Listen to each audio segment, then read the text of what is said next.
today's podcast, as usual, is all about wealth, health, and everything in between. And today, our special guest is Niaz Azad. You might know him from Millennial Money UK or the Loose Change Pod, or even just his personal brand social media at Niaz Azad, if you want to check that out. But yeah, just on top of that, he's also my older brother. So this is going to be an interesting episode. We're going to talk a bit about growing up in Tower Hamlets and the council estate, going to private school and then uni, etc., corporate world. And then it might get a little bit deeper where we start talking about the meaning of life. Is money really what we're chasing? And where does true happiness come from? So I hope you all enjoy the episode.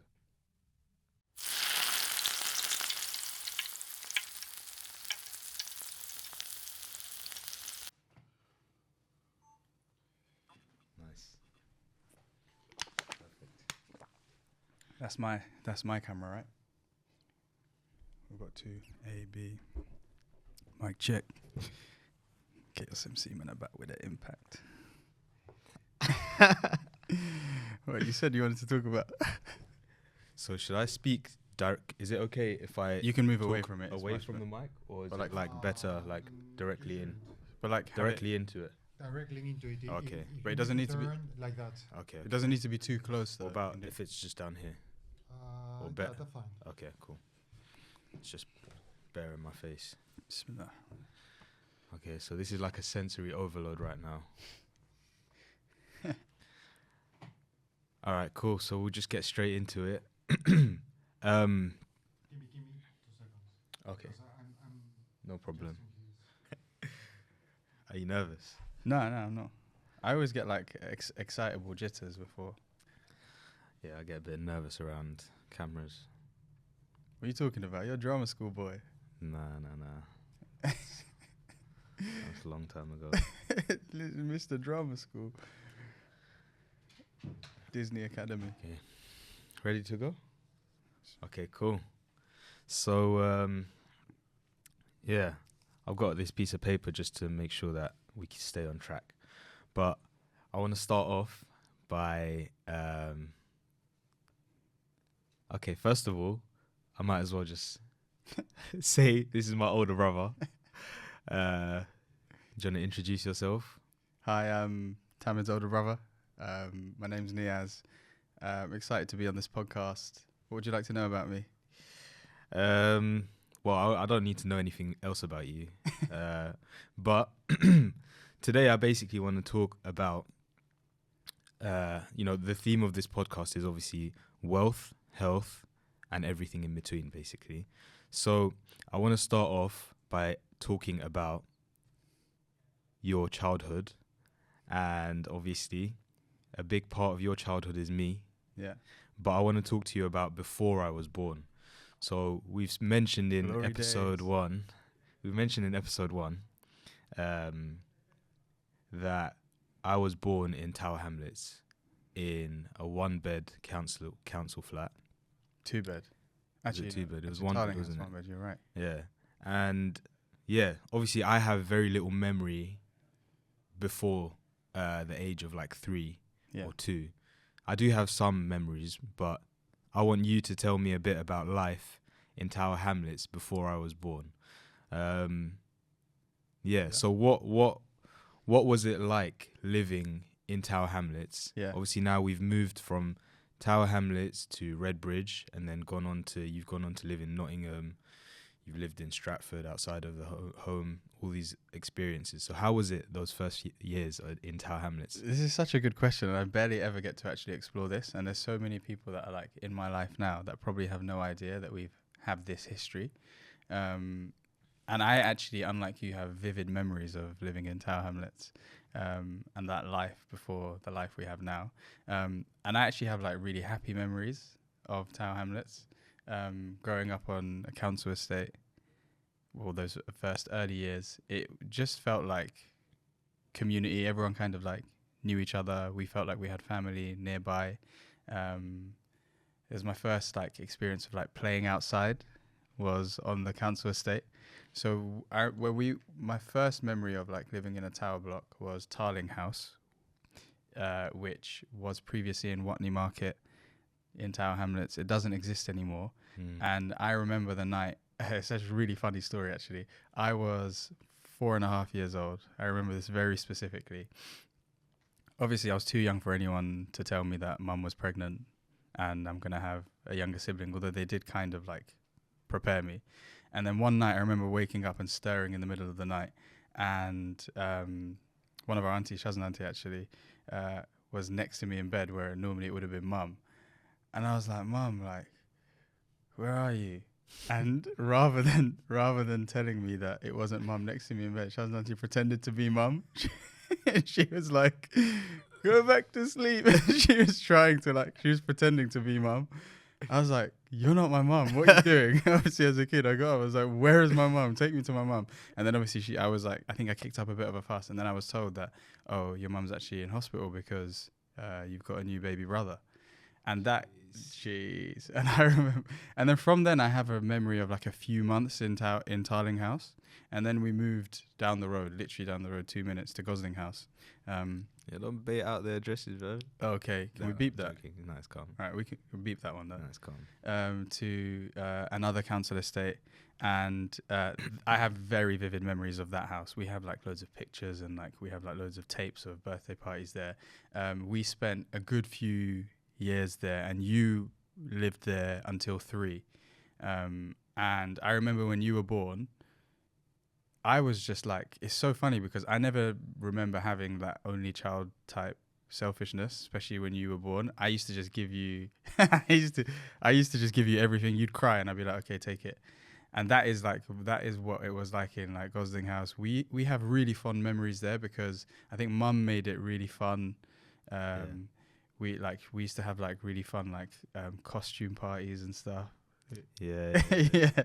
I've seen those costumes. Yeah, you were in them as well. Superman. And then the other thing about us living on the estate, like in Gosling House, it was funny because I remember people used to make comments because Mum would make us wear the same clothes when we lived in. So like we'd be going out like wearing matching like outfits. Yeah, but obviously I'm a little kid and you're a full-grown 8-year-old. So No, I wasn't 8 straight away. Thank you very much. I turned 8 when we moved. So Okay. but I was big enough to understand what was happening. yeah, definitely more embarrassing for you. Than it Way was for more me. embarrassing for me. But very fond memories of growing up in Tower Hamlets. I went to primary school in Tower Hamlets up till year 2. Just have very like happy memories. Used to play out. Everyone used to play Yeah. out then. I used to get jealous because you always used to talk about that primary school Yeah. and it sounded so fun. And I'd just be like, oh, like, it sounded so sick. But obviously, Yeah. I think, obviously, looking back, you always have those fond memories of, like, your childhood. And obviously, me being the younger sibling, you make it sound so fun. And I used to get jealous, like, oh, it sounds sick. I wish I could have experienced that. And also then I see, like, pictures in the photo albums. I'm like, whoa, this looks fun. But, yeah. So how do you think living in Tower Hamlets for that period of time has changed your perspective, your worldview, and shaped how you think about things now? Like, obviously, that early period shapes people so heavily. Yeah. So how do you think that specifically has shaped who you are today? I think it's a reminder of like 2 things: community and also like how people are really living in London, like people's lived experiences in London. I think we've always kind of had that reminder anyway because we have like so much family living all around London. But for me, I think it's been like a very stark reminder of how different people's experiences are, and it's quite grounding, I think. And wherever, like whichever room I'm in, I'm always reminded of like, whoa, this is crazy that we're also occupying these spaces, but I bet they have no. Actually, the thing that occurs to me actually regularly is, I bet they have no idea that I've lived a very different life to anything they'd expect because of how I speak, because of how I sound, because of like the places I work. I bet they have no idea how I grew up. Yeah, I think one of the things that I've always noticed is being able to fit in a lot of different environments, and I think having those early years being, growing up in that environment and then moving to Redbridge, and then after that then going to private school, which we'll talk about in a bit as well, and then after private school then going to uni, and then after uni going into the corporate world. You've kind of lived 4 or 5 different lives by the point you're in your mid-20s. Yeah. So so before we move on to all of those things, I want to talk about us, because obviously this episode, we are brothers. Yeah. And I think it's kind of weird because, podcasts, you never usually see Yeah. 2 brothers talking on a podcast. I can't think of any off the top of my head anyway. But I would say we were very close growing up. Early memories in that estate. I don't want to bait out the address. But anyway, in that estate, early memories, I must have been literally like 2.5 years old, probably. Yeah. And mum must have told you, take your brother with you when you go out, because I must have been crying or whatever. So I remember there was a little roundabout outside Gosling. Yeah, there was, yeah. And you used to link up with whoever was on the estate. Yeah. And we used to just run around that roundabout. Yeah. And that's such a vivid memory that I've had. For some reason, I just have that memory. Yeah. I have memories of the pissy lifts and stairways. I have memories of... Do you remember the bins? And then, it was the first place that... there was like 2 bins. Where you'd stick the bins outside, and it was a bit of a height.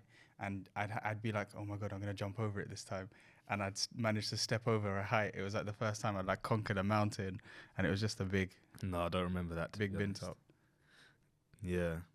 And I remember quite vividly when we were moving from there, and we had like our mattresses all in the living room, and we made a slide out of it on the sofa. Yeah, I used to do that a lot. So this is like really weird, because obviously I was only like 2 or 3 years old at the time, and I have these super vivid memories. But then obviously we went on to move to Redbridge, and by that point our younger sister was born. Yes. But we also had some really fond memories there. Was it PS1 that we had? Xbox. We had PS1 and then we were on Xbox. Yeah, so we used to play on the PS1, or I used to just sit there and watch you. Yeah. So it's really weird. Like, we'll talk a bit more about sibling kind of dynamics as well. But I remember I used to watch you on Xbox Crystal. Yeah. We had the Hitman game. Yeah. And I'd sit there for hours and just watch you play. It was like streaming before streaming. Yeah, literally. So now I guess I kind of understand why people watch streamers. Yeah, I used to literally watch you play, and it was so tense. Like, my heart would be racing. You'd be doing like a mission. I was so dead at games as well. Yeah, and yeah, at the time I was like, whoa, like, I'm glad you're here, because I would never be able to do this. We used to get so immersed in like games. Yeah. And we used to play we used to get the shoehorns from IKEA and play like hockey and like football in the living room and break the glass and all this and that.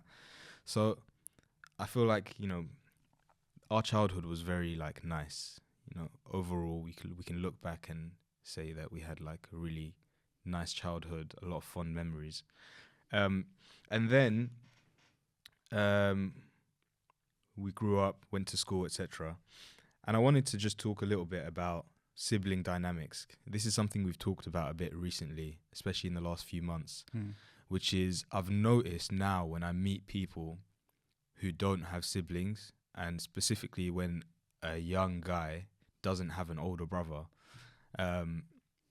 it's really struck me that they usually really crave that figure in their life. And it's not something that I've ever really thought about. I didn't grow up thinking about the fact that I have an older brother and other people don't. But now, upon reflection, I look at it and I think about, the different privileges that I've been afforded just by having an older brother. And so some of the things that I can mention is obviously number one, physically. At school, I'd just be like, yo, don't mess with me, bro. Like, I got an older brother, you know. And I've used that line a few times.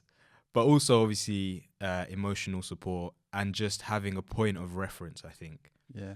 And I think a lot of younger siblings can relate to the fact that as a younger sibling, you've always got a point of reference. So for me, I've always seen you, like 4 academic years ahead of me, doing your SATs, doing your 11 plus prep, and then going on to secondary school, buying your uniform for school.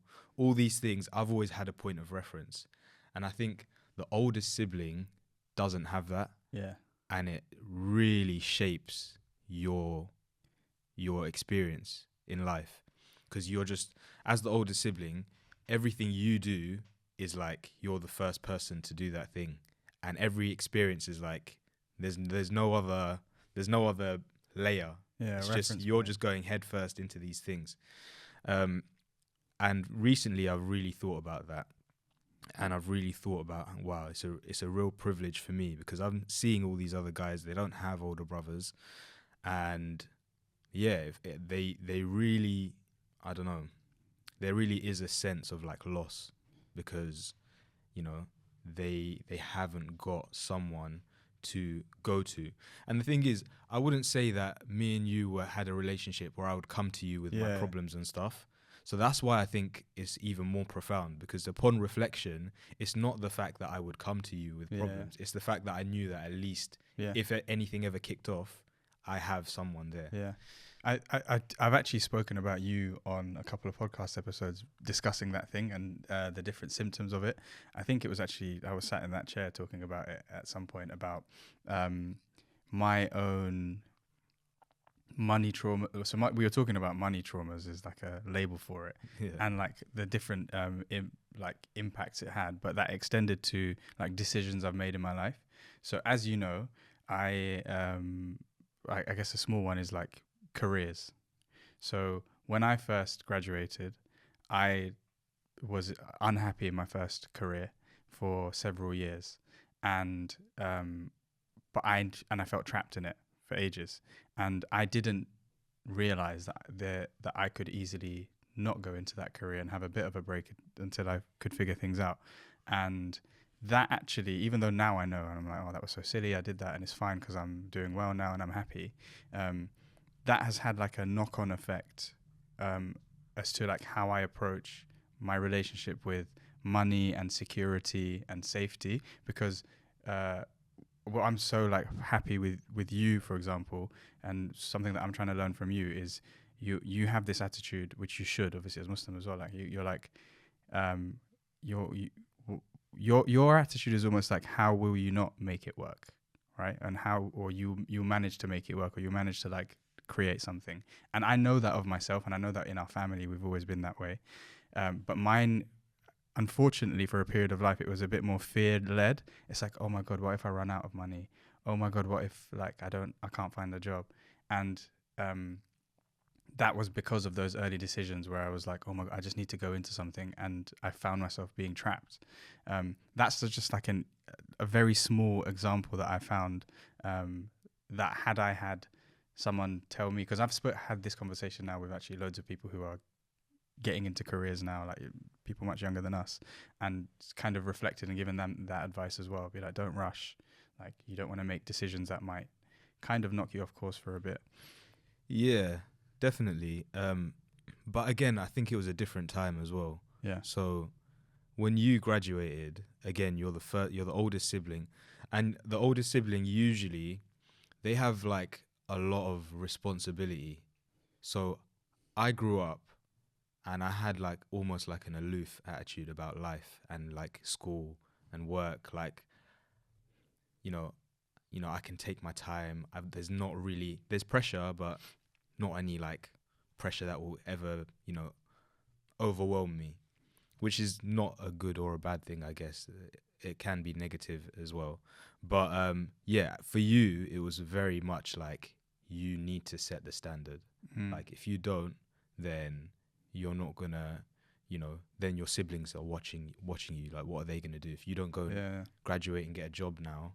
Yeah. Like, they're gonna see that and they're gonna think it's okay to do that. Yeah.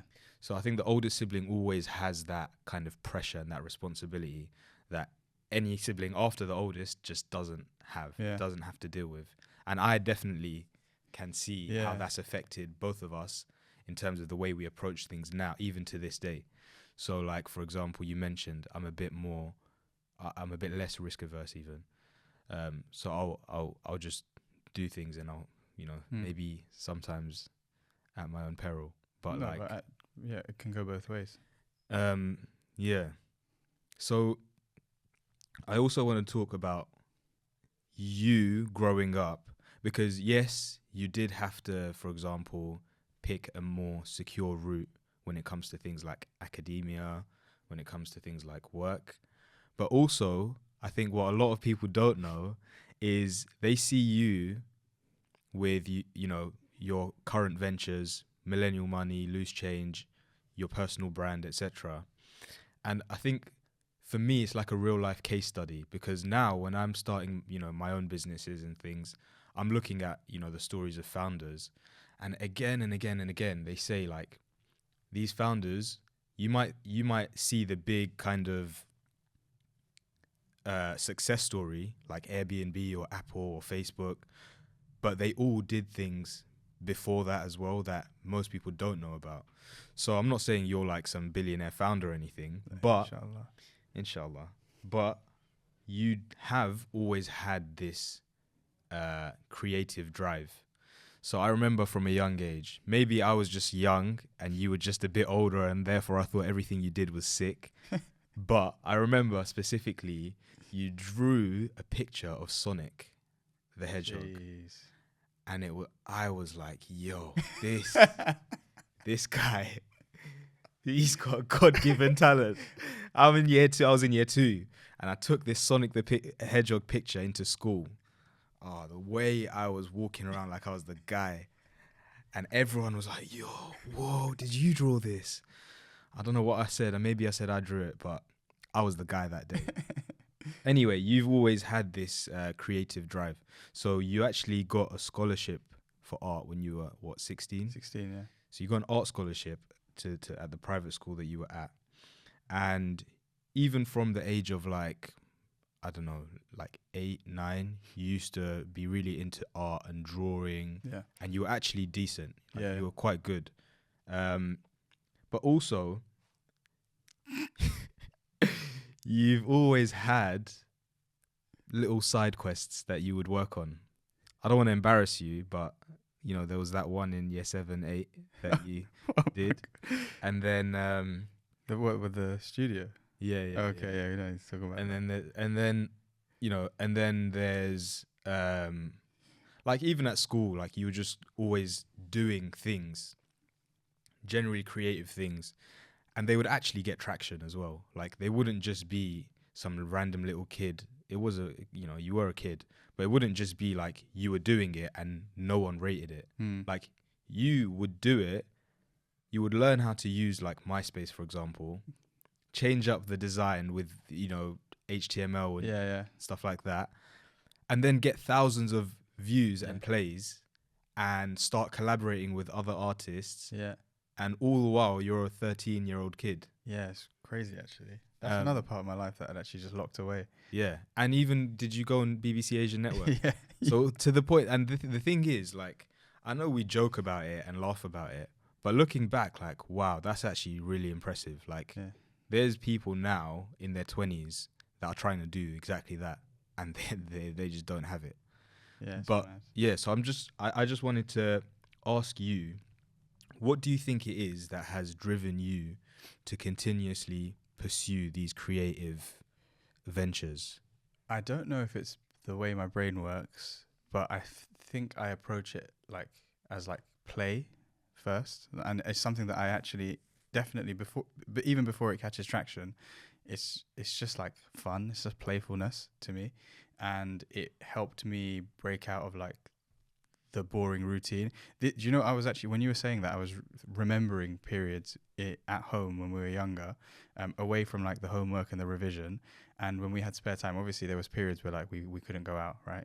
I would actually go to my room and like draw stuff, which now thinking about it is like so weird. Like, who would go to their room and just like draw stuff? Yeah, it's a different era. It completely, but like for hours and hours. And then I'd come out and be like, yo, I was just in there drawing. I just had a drawing session. Like, which is, it wasn't weird at all though. Like, it was just like, Even now, I don't think it's weird. Like, I think we have so much. I more think it's distraction something that now. you've actually lost. I have completely. in I recent was talking times. about this because since I got that scholarship, and up until that point, I was actually like really to get a art. Actually, is my only A star at A level, so I was good at art until 18. I mean, I'd say you're still good at it. You're obviously But doing I just it in a different. in a different way. But like, Yeah. I was actually like quite well practiced in it, and then it's so weird because it's something that almost overnight I just stopped in terms of like the actual like the drawing. Yeah, stuff. but I think you kind of grow out of these things as well. yeah, So like, for example, the Yeah. CS78, you grow out of it and something new becomes cool. and so Yeah. you want to do that thing instead. yeah, So you went to university, for example, and did another venture. yeah, And then after use, you've gone to work, and then now you're doing this millennial money stuff. Yeah. Like if it was a one-off thing, then it would be like fair enough. It was just a one-off, like you just did it. But yeah. the reason I bring it up is because if you look back on your life up till now, it's actually a recurring thing. Yeah. And there's actually, at each phase of your life, when you go into a new environment, you've always started something new. Yeah, I think it's, first of all, I think it feels like play at the start. And now the way it's evolved, I kind of see it as, it's really satisfying to like have an idea and then see it become something tangible and then out into the world. Yeah. And that is kind of how I guess now it's my stream of doing that is content, right? Especially when we have like stuff that we're piloting. It's so satisfying to be like, I remember when that was just a phone call and I said this would be cool if we did this, and then seeing it out in the world. So like, you know, the lineup series that we did through Millennial Money, I think of like, that's crazy because I remember going into the garden and calling Ash, be like, bro, I had an idea, why don't we try this? I remember seeing you make that phone call. And actually, yeah. and then what, 6 months later it got like millions of views across platforms. Millions. Yeah, across Is it? like including the short form. But it's not that, when I look back now, it's more the idea of like, that's an idea and then it eventually gets executed and put into the world, which is the satisfying part. Yeah. I don't know if there's I don't know what the Japanese word is where they say like you make something and then you just put it out and stop and then you've done your part with it. That I find quite satisfying, and I don't know if that's what it's always been, but Yeah. Yeah, I mean, I have my own. Yeah, definitely. I don't. Not to disagree with you, but to add to that, I would say, and I think I saw something online actually about people that go on to become doctors usually have a parent that's a doctor. People that go on to become entrepreneurs usually have a parent that is an entrepreneur or a business person. And so I think we have quite a creative family actually, yeah, without realizing. Like you mentioned, in our childhood, mum was always that person that would set up these yeah, she was mad very events. social. Yeah, She's very social, but actually really creative as Yeah. well. Like when we look at our childhood photo albums, yeah, there were like some sick stuff Yeah, for that time. Like yeah. even the cake, The the choice of decoration. cake, the choice of decoration, yeah, the way that everyone would be brought together. We didn't have a lot, yeah, but mum made a lot of what we had yeah, and made it into this fantastical event yeah, that we still like look Think back about, at yeah. and think, whoa, that was Yeah. like, that was peak, yeah, happiness. yeah, So obviously mum has that. Our sister also, she was very good at art as well. yeah. She was actually better than me. Yeah, she was. And, but because she's so good at academia, it's like, we don't even talk about the art because Yeah. she's so good at academia Yeah. that it's like, yeah, the art thing is like, you're better than 99% of people, but you're pretty much in the 0.01 percentile in yeah. academia. So let's focus on that. Yeah. And then even dad, like some of the fits he puts on. Yeah, We go to the especially coffee now. shop, and Especially people now. are like, Yo, "Yo, your yo- dad's fits are crazy." Yeah, Like, and he, he's yeah, dripped like, out. yeah, and even pictures of him back in the 90s, like he put it on. Yeah, but also if you think about the line of work that he did for like most of his life, uh, constructing stuff from image, and it was like major infrastructure to then bringing it to reality. Those were like, you have to be able to see something that other people can't see, Mm. which is like engineering and like imagery to then bring it to life. Can we extend a little bit? How about 30 minutes? Yeah. Maximum 30 minutes. So up to 10. Yeah. I'll extend the session. Yeah. Cool. Yes. So definitely, I think our family is generally quite creative. But obviously, there's characteristics and traits that we picked up from each other, whether it's like work ethic or creativity or strategic thinking. I think we've all kind of started to shape each other in the way that we now go about doing things. For example, even when at my corporate job, 9 to 5, I remember that in the first few weeks, I just had this burning thing inside me that I needed to do something a bit different. Mm. And obviously, in that environment, everyone's trying to kind of get ahead in some way. But when I did eventually land on this idea, I had two choices. Either kind of dilly-dally a little bit and, speak to a few people and then whatever, it happens or it doesn't. Or I remember thinking, let me take the approach that my brother would take and just do it, and then just take it to the person and present it to them. And I did that, and they were like, whoa. And then, I immediately got this position that usually people wouldn't get so quickly. Yeah, I remember. So yeah, I think that's, again, goes back to the conversation about having that point of reference or having someone that has done it before. Like, I always think, how do, academics do it? Like, reading all these books and writing these papers, but then the children of academics, because they live with them, they see that, oh yeah, you just have to do this, this, and this, Yeah. and then it's done. Yeah. So luckily we've had that point of reference, whether it's from our parents, whether it's for me, older sibling, etc. You acquire a lot by osmosis. Yeah, That's why they say as well in like the workplace or in any like setting for people who are more junior, you gain a lot from just like spending time in a space with someone. Yeah. And sometimes you don't. I think most people don't like being told what to do. I'd say most people don't like being told what to do, but I'd say a lot of people like being shown how to do things, and not necessarily directly, but sometimes like by observing. You've always been extremely observant. I'd say since you were a child, like you were quiet and very observant, which I think is very demure. So it's a very it's a very good like trait, I think, to have, because it means like you're quiet and you listen and you observe and you learn. I'm like the opposite. I want to be like that, but I'm like proper yapper. Like I kind of like just try and throw myself into stuff.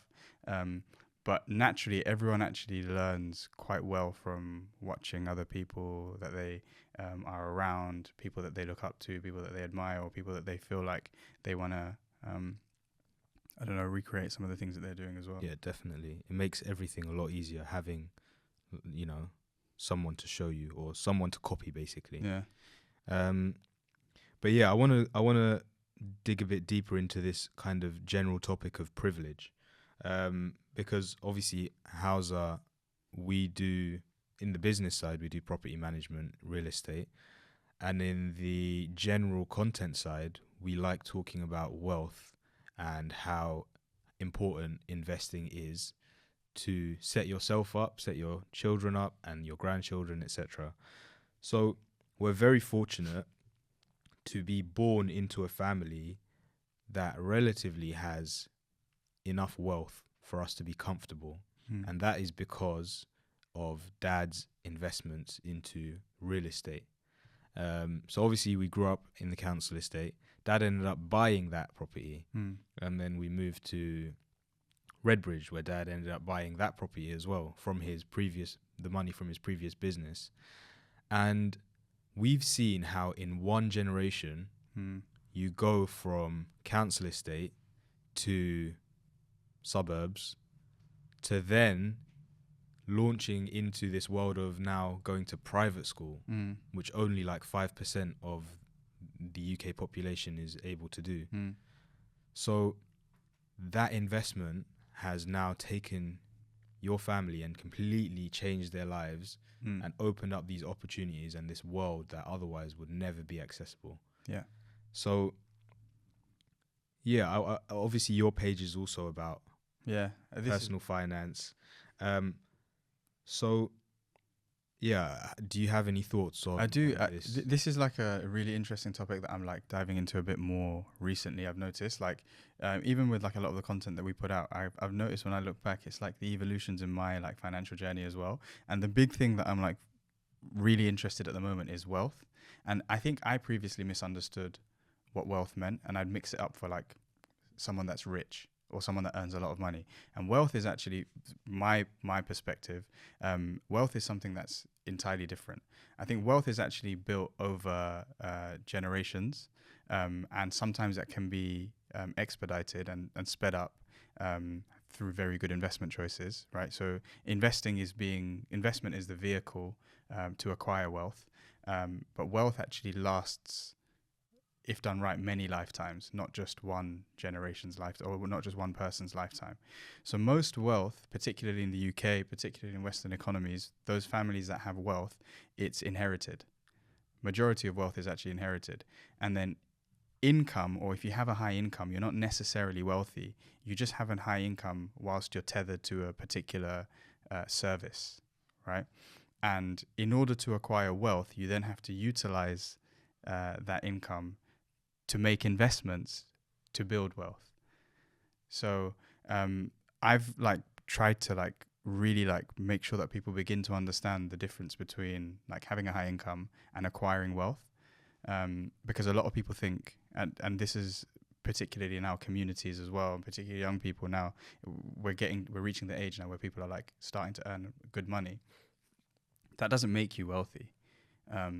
Wealth actually is what allows you to like have certain freedoms. So for example, us going and being able to like have a comfortable place to live, and then also acquire an education that most people wouldn't have been able to acquire, was achieved through, as you said, through investment choices, which allowed our family to acquire wealth, which meant that we could be educated to a certain standard, and also have the comfort of being like, oh, this might all this is going to all disappear soon. We didn't have that worry because the wealth was acquired, right? It wasn't tethered to Dad having a high income.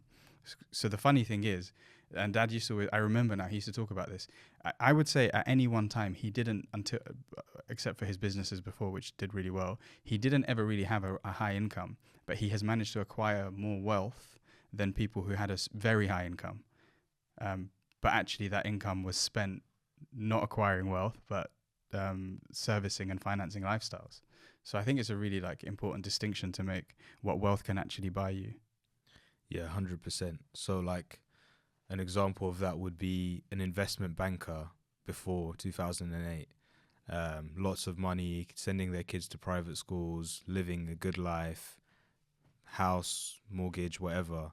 And then suddenly 2008 crash happens, and then you get sacked, and now life changes. The only reason, and I'm interrupting you there, one of my best friends that you know, obviously I won't mention his name, that exact thing happened to his dad and their family.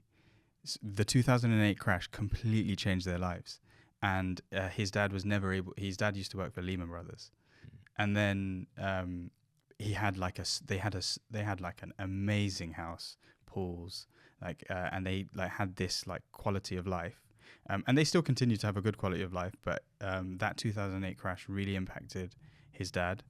His income never recovered, and that they had a real like impact on their life thereafter. I think since then, obviously, he's recovered. He's managed to do well. I mean, they had super high income before, so they managed to, like, they were sensible, made savings. But again, like back then, a lot of people were convinced that I've got this job now, my life is sorted. The city hasn't actually ever returned to that stage. I remember I have a lot of friends who are investment bankers and work in finance now, and they talk about how their bosses would talk about the good old days, the good old days in investment banking, where they'd be like, we'd get these mad bonuses and we'd just like rely on those to just do what we wanted. Yeah. It's never really returned to that. The behavior of the city has changed, and it's had to change. Yeah. So on the topic of money, I wanted to actually talk a little bit about money and faith. So obviously, as Muslims, we, you know, for us, life is not all about like worldly affairs and all these things.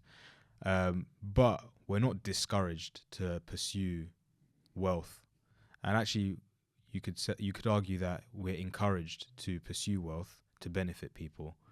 And yeah, I just wanted to talk a little bit about that. So, like, in your experience in your life, how does faith impact your perspective of money and wealth? It's everything. So especially now. So I would say I was a bit more ignorant to it, let's say about 3 years ago. And as I've acquired a bit more knowledge and trying to adhere to better practice through that knowledge, I've begun to appreciate money, wealth, income in a different way.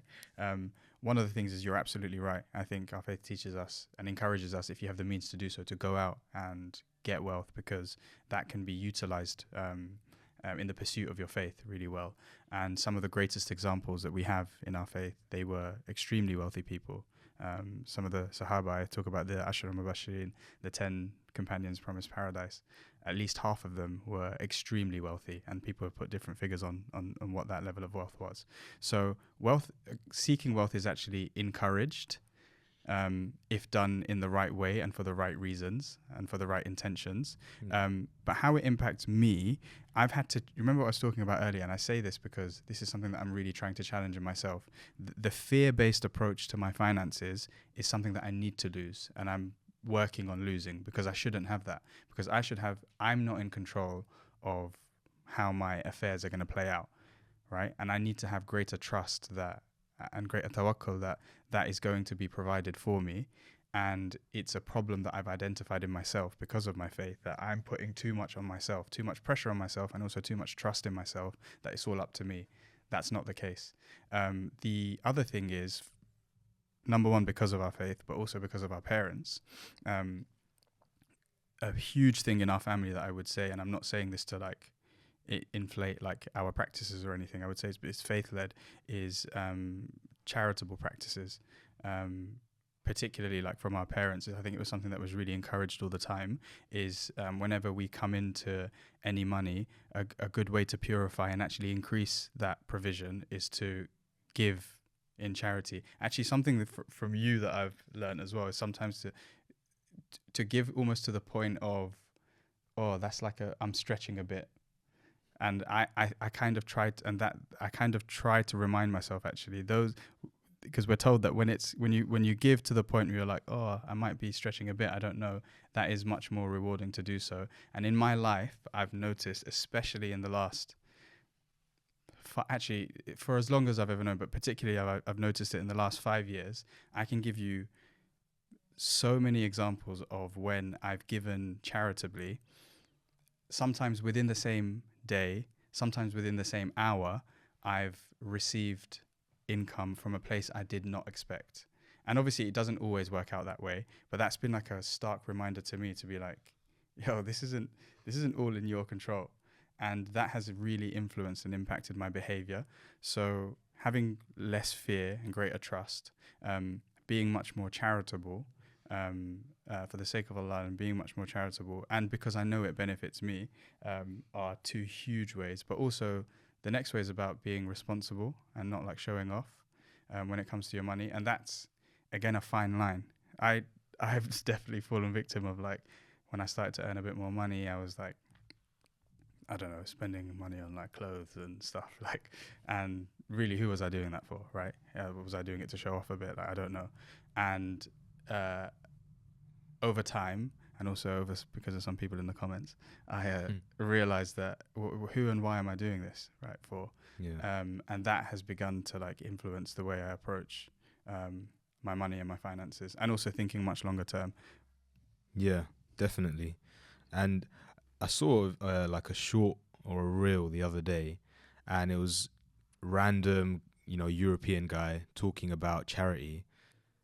Could be a complete load of rubbish. I didn't verify the source or anything, but he was talking about how giving charity, the data suggests that when you give charity, you receive back 1.6 times as much for than what you gave.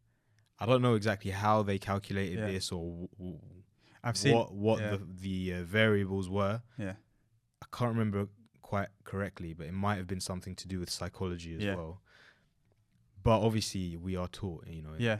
in our faith that giving charity only increases you in wealth. Yeah. It doesn't decrease you in wealth, which Yes, is quite interesting. we have faith-based evidence of that, and it's funny that you're saying that you saw that. I saw a similar video of a guy, again, not Muslim, like European guy, and he said that he was doing some like personal research. So he was hanging out with a lot of his like super wealthy friends, like 100 millionaires and upwards, and he wanted to like identify their behaviors.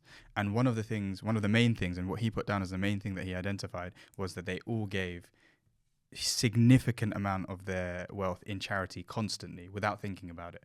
And psychologically, that obviously does have an impact because you're coming from a place of abundance, because you're like, yeah, like, why would I worry about that money? Like, that's I'm going to make it back, or I'm going to make more. Even if you have a complete secular like take on it, I'm going to make more. What are you talking about? Why do I need to worry about this? I don't need to be so miserly. Yeah, So I think that on social media there's like a trend of abundance mindset. Yeah. I don't know exactly. Yeah, what it is. exactly. Okay, and obviously to get a bit more technical about the limitations or the so-called limitations of faith and finance, there is this issue that a lot of Muslims face, which is the problem of interest. So for anyone who doesn't know, Muslims are not allowed to actually accept or deal in interest-based transactions, which means, for example, you can't take out a mortgage that has, interest payments associated with it, or you can't take out a loan or on anything else that has interest. It's a bit more complicated, but generally we can't deal in interest, essentially. And obviously the problem is that now the whole global economy is based on just borrowing and paying back with the extra interest payment. And that's how everyone gets anything done. The whole world is literally just borrowing and then using that borrowed money to invest. They make a bit of money from their investment and then they pay back the money with a bit of interest. Now, at surface level, it's like, oh yeah, I mean, obviously it makes sense, you borrow a bit of money, let's say you take it for a year, and you pay a little bit on top just because someone's lent you money, like why not? But the problem occurs when people take that, you hear the quote, give people an inch and they'll take a mile. Yeah. And it's human nature. You give someone the option to do something to... Has just fallen asleep, sorry. You're right, bro. Sorry, it's calm. I was just looking at you, I started creasing. Why don't you Why don't you go on this sofa and just nap? Not long, don't Just worry. like 20 minutes. We might finish sooner. I wish we had a view. I wish we filmed that. Oh my days.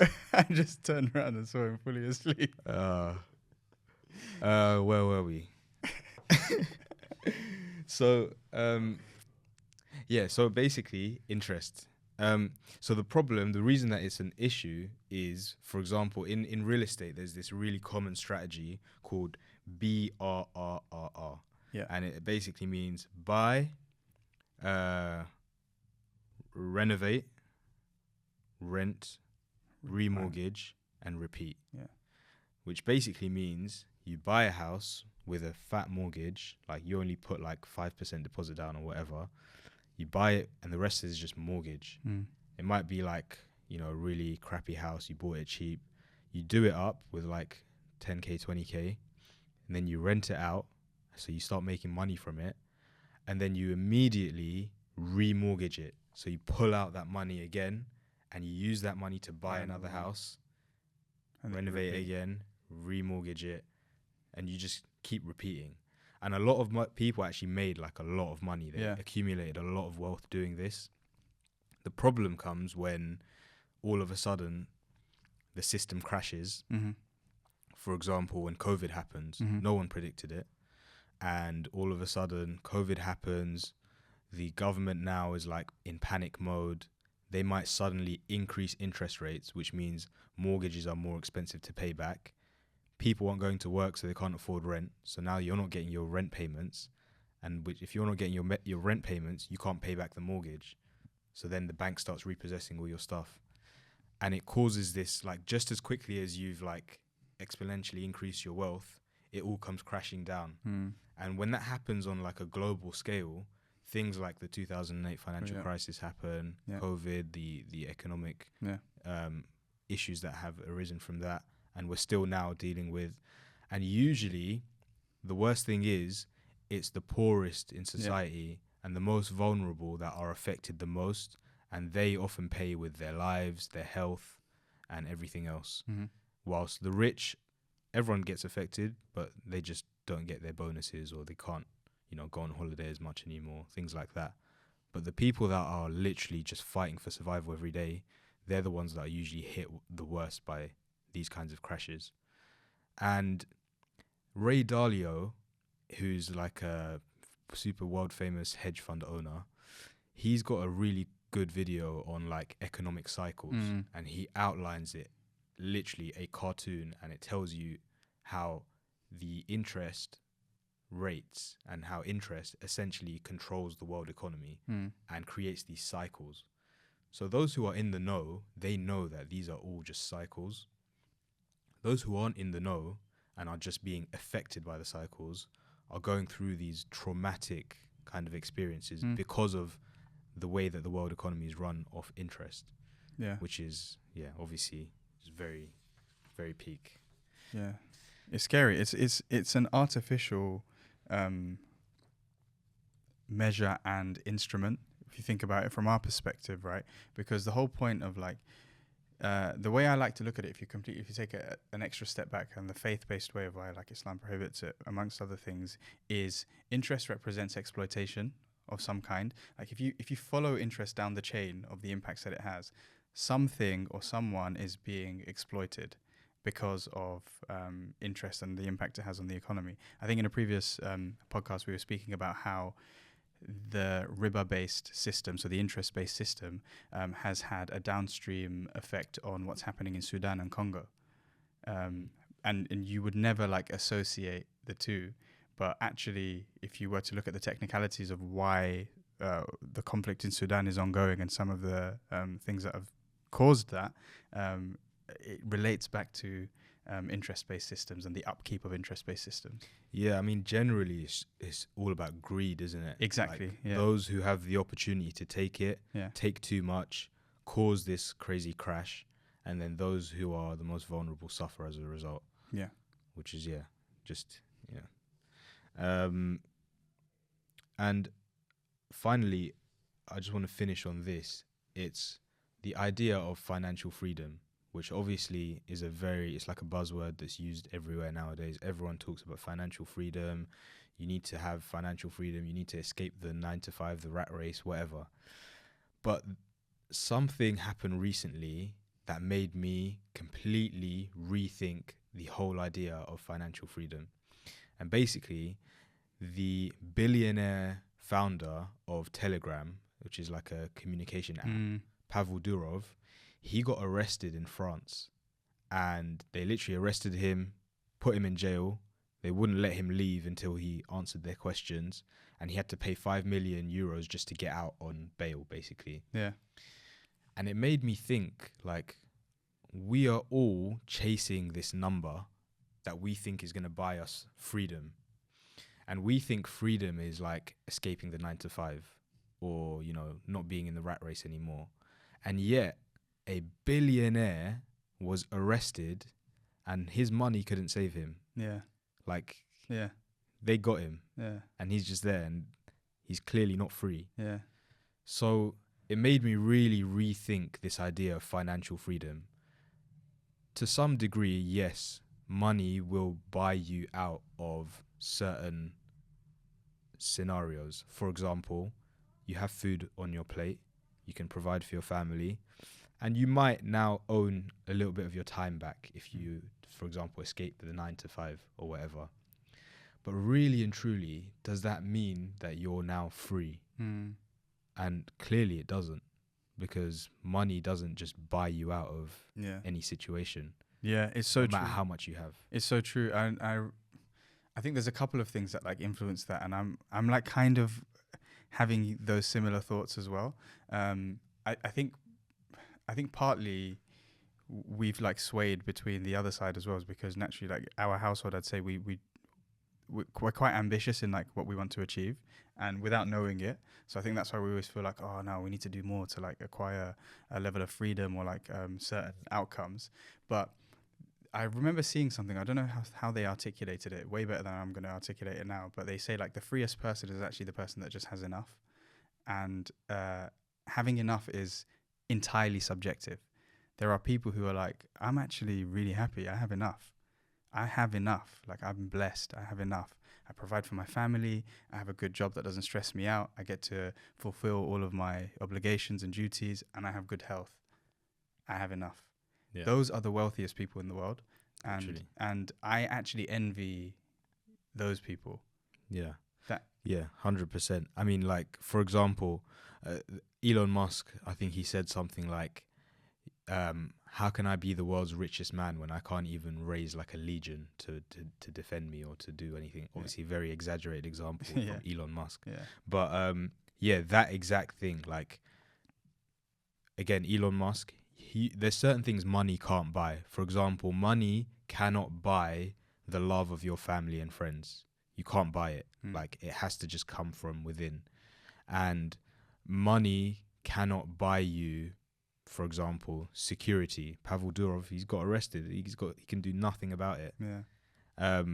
So obviously it can buy security to some extent, but really and truly, you know, you can't buy certain things. And yeah, exactly as you've just said, there's a hadith by the Prophet Muhammad sallallahu alaihi wasallam that talks about this exact concept, and it's something along the lines of, if you wake up in your home and you are secure in your dwelling, you don't fear for your life or anything like that. If you have your family that loves you and you have enough provision just for that day, you have the whole world and everything in it. Yeah. And it's so crazy because often I find myself, you know, watching these hours and hours of videos, trying to find inspiration, learning about how business and entrepreneurship and mindset stuff. And yet these gems are just sitting in front of us in our faith that we kind of just brush off because, you know, maybe we get caught up in this idea that this is just all mystical stuff and whatever. Yeah. But then you really think about it, and, you know, we've gone on this whole drawn out conversation about finance and wealth and all this thing and come to the conclusion that this hadith just lays out for you in a few amazing words. And it really got me thinking, like, is money really what we're looking for? Yeah. And clearly it's not. Yeah. So life beyond money, and obviously it's very easy for us to say because we're in such a privileged position, we're not thinking about where our next meal is going to come from. But that's exactly why the hadith says, if you have these things, you have the whole world and everything in it. And note how it says, if you have provision enough just for that day. And the reason it says that is because you physically can't consume more than you need for that day. Yeah. Like if you eat too much, you'll feel sick. Yeah. And you'll feel like you need to throw up. Like you physically can't force yourself to have more, to consume more than what you need. Yeah. So and another profound point is that you have enough for that day. You don't know what's going to happen the day after, if you're going to still be alive Yeah. or suddenly fall sick or whatever. So just having that day's, Yeah. provision, security, and the love of your family, you have everything you need, basically. Absolutely, I completely agree, and that is super profound. I think it makes me think as well. I think sickness is the thing that really makes you appreciate those things. If you ask a sick person, who is like genuinely like their life being threatened by sickness, they will give you a very similar outlook, because suddenly nothing else matters anymore. The most valuable luxury to them in the world is what we have day to day, which is they would give everything in the world to have that good health again, right? And sickness tells you that if I could just be healthy to this day, I don't know if I'm going to live to the next day, but it would be great for me to just have Just one more day. just one more day. Yeah. Like even, people who've passed away. Oh, if I could just have one more day with them. Yeah, So that's exactly what the hadith said. Just one day. just one day. So the next day is another day and another day. Just Yeah. one day is enough, and you have everything. That's Yeah. it. Allah. But yeah, anyway, I think we'll wrap up with that. So thank you for joining me on today's pod, Thank you for having me. and inshallah we'll do this again at some point. Yeah, I look forward to it. We're still getting started, and I hope everyone enjoys the episode at home. We're gonna try and make this a regular thing. Hopefully, we'll release an episode every month, and yeah, sick. Thank you for having me. Enjoyed it very much. Do you need to do an intro? Yeah, You So, can do that yourself. Should we just carry on? Yeah.